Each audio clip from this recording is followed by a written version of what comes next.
Good morning. This is Kelloland on the go with all you need to know in news and weather as you start your day. The case against 70-year-old Greg Farrar came to a close Monday at the Hutchinson County Courthouse. Farrar was not present at his sentencing.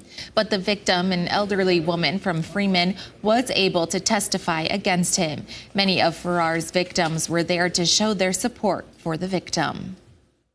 When I step out of my house, my first thought is, will I see him driving around? Is he following me without me being aware? Will he show up at a local store to harass me again? I am asking this court to give this man the maximum sentence, not only for me, but for all his victims over the decades. The judge sentenced him to 365 days in jail with 185 days suspended based on certain conditions.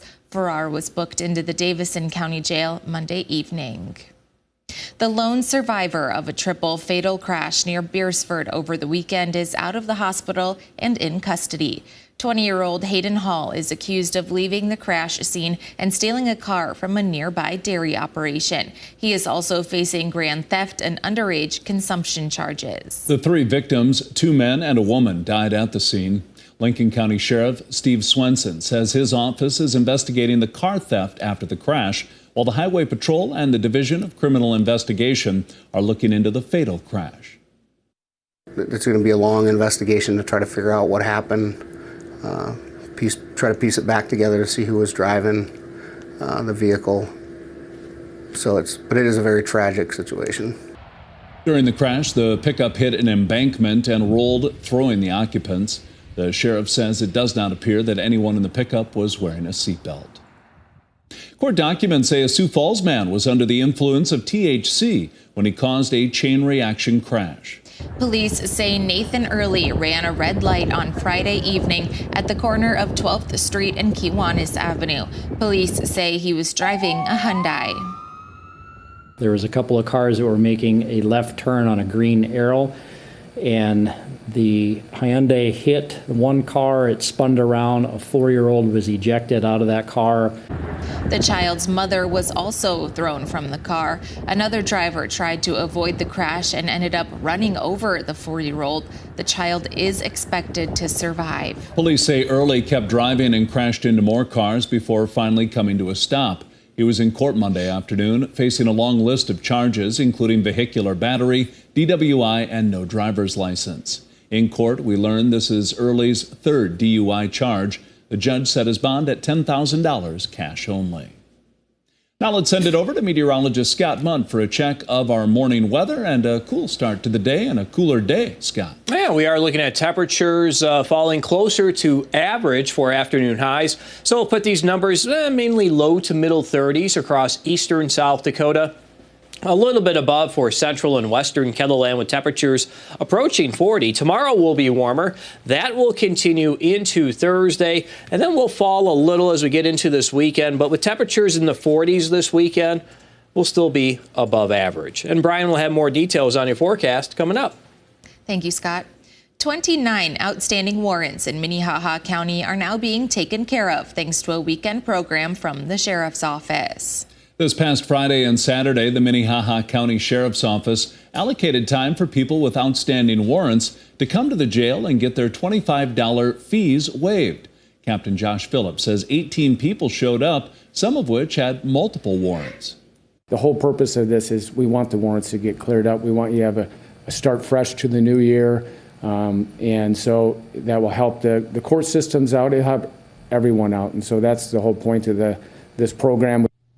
Phillips says everyone who got their fees waived were also able to set court dates for this week in order to get their warrants resolved.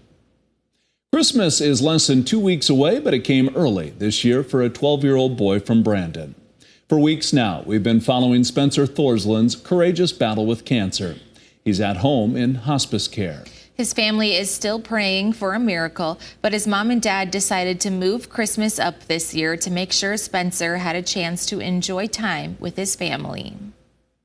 Oh, I appreciate it so much, just being able to, all of them being able to come here and instead of me having to travel. You know, obviously it's super hard for me to travel, and do all that stuff because I'm so weak. Spencer is a huge Star Wars fan, so for his Christmas presents, Spencer got V-Bucks for Fortnite and accessories for his lightsaber. And that's a look at some of our top stories. Now let's get one last look at your weather with meteorologist Brian Karstens. Brian? All right, our weather picture today, pretty quiet across the region. We're looking at temperatures primarily into the 30s, a few spots in the far west. Could see a few flurries or a little patch of light snow, mainly along the Nebraska-South Dakota border. You can see a little hint of that. And even as far east as Yankton, it's possible we might see a touch of those conditions, but pretty subtle there. Looks like for the overnight tonight, partly cloudy skies. Temperatures by daybreak tomorrow morning will likely be into the upper teens and low 20s. And then we'll resume a southerly wind tomorrow. Temperatures are going to respond to that. Plenty of 40s, mostly sunny skies. It should be a very pleasant day by December standards. And we'll keep the trend going, I think, into Thursday and Friday. There's an opportunity, even Sioux Falls area could be close to 50.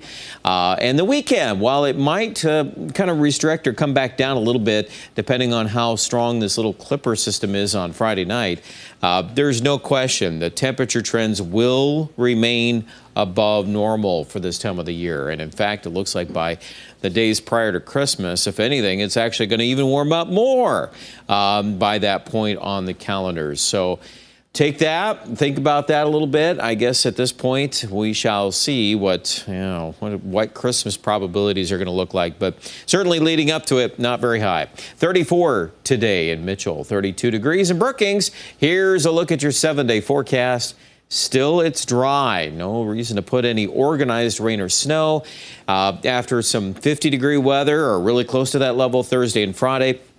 Remember, yesterday we were 48 in Sioux Falls, so even that number coming in higher than forecast. I think we've got lots of potential there.